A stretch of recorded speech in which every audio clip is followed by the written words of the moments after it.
세상이 너희를 미워하거든 세상이 너희보다 먼저 나를 미워하였다는 것을 알아라. 너희가 세상에 속하여 있다면 세상이 너희를 자기 것으로 여겨 사랑할 것이다.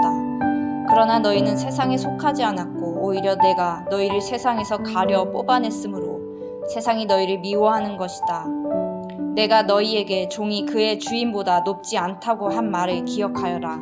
사람들이 나를 박해했으면 너희도 박해할 것이요 또 그들이 내 말을 지켰으면 너희의 말도 지킬 것이다. 그들은 너희가 내 이름을 믿는다고 해서 이런 모든 일을 너희에게 할 것이다. 그것은 그들이 나를 보내신 분을 알지 못하기 때문이다. 내가 와서 그들에게 말해주지 아니하였더라면 그들에게는 죄가 없었을 것이다. 그러나 이제는 그들이 자기 죄를 변명할 길이 없다. 나를 미워하는 사람은 내 아버지까지도 미워한다. 내가 다른 아무도 하지 못한 일을 그들 가운데서 하지 않았더라면 그들에게 죄가 없었을 것이다. 그러나 이제는 그들이 내가 한 일을 보고 나서도 나와 내 아버지를 미워하였다. 그래서 그들의 율법에 그들은 까닭없이 나를 미워하였다고 기록한 말씀이 이루어진 것이다. 내가 아버지께로부터 너희에게 보낼 보혜사 곧 아버지께로부터 오시는 진리의 영이 오시면 그 영이 나를 위하여 증언하실 것이다.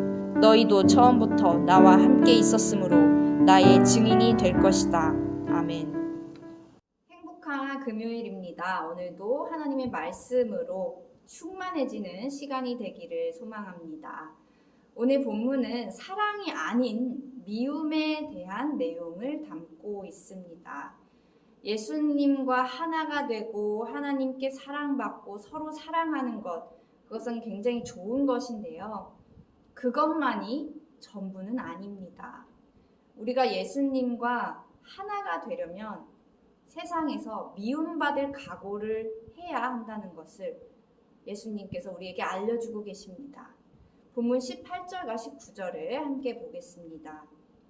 세상이 너희를 미워하거든 세상이 너희보다 먼저 나를 미워하였다는 것을 알아라. 너희가 세상에 속하여 있다면 세상이 너희를 자기 것으로 여겨 사랑할 것이다. 그러나 너희는 세상에 속하지 않았고 오히려 내가 너희를 세상에서 가려 뽑아냈으므로 세상이 너희를 미워하는 것이다. 아멘. 우리는 원래 세상에 속한 자였는데 예수님의 부르심을 따라서 하나님께 속한 자가 되었죠. 그럼 신분이 바뀌고요. 또 소속이 바뀌게 됩니다. 우리의 가치관이 달라지고요. 인생의 목표도 180도 변하게 됩니다. 그 정확한 변화를 여러분의 인생에서 느끼고 계실 텐데요.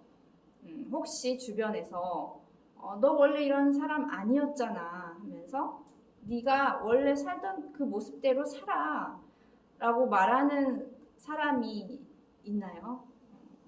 좁은 길을 따라 걷다 보면 많은 사람이 어리석다고 손가락질을 할 것이고요. 세상은 진리의 길로 가는 사람을 분명히 미워할 것입니다. 예수님은 자신을 믿고 따르는 자들에게 부와 명예를 약속하시지 않으셨습니다. 오히려 자신과 같이 박해받을 것이라고 말씀하셨죠. 그런데도 제자들은 예수님을 따릅니다. 왜 따를까요?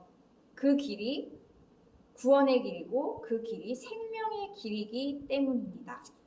본문 26절과 27절을 같이 보겠습니다.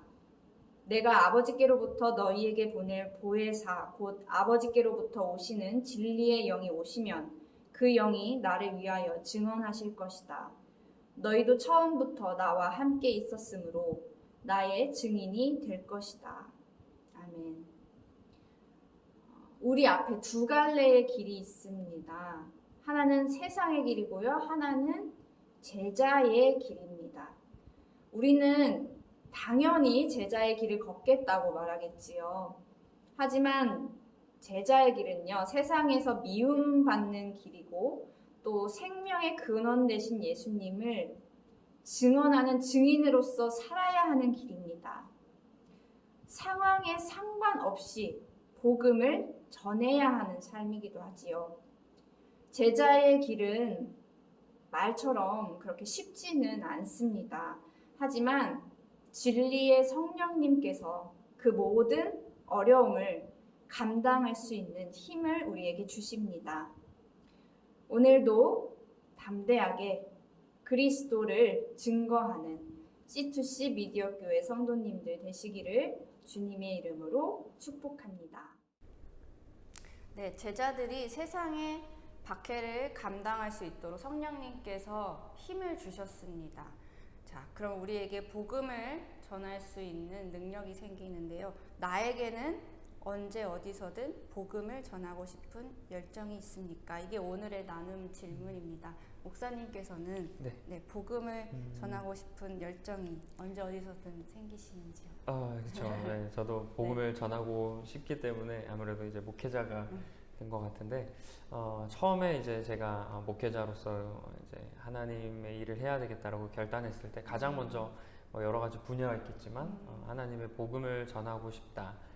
하나님의 복음을 내가 경험한 복음도 있겠지만 정말 하나님께서 원하시는, 그리고 또 하나님께서 주시는 말씀들을 전하고 싶다라는 그런 열정이 생겼던 것 같아요. 그리고 지금도 동일하고 또 이렇게 전하고 있고, 또 위드가 큐티가 그런 거에 일환이라고 생각합니다. 네, 맞습니다. 나는 너무 감사합니다. 그럼 다 같이 기도하겠습니다. 하나님 아버지, 예수 그리스도라는 복음을 우리에게 선물로 주심을 감사합니다. 이 기쁜 소식을 온 세상에 전하고 싶은 열정을 허락해 주시고, 세상 안에 우리가 살고 있지만 세상에 속한 자로 살지 않고 오직 하나님께 속한 자로 살게 하여 주시옵소서. 그리고 주신 사명을 잘 감당할 수 있도록 우리와 함께 하여 주시옵소서. 예수님 이름으로 기도합니다. 아멘.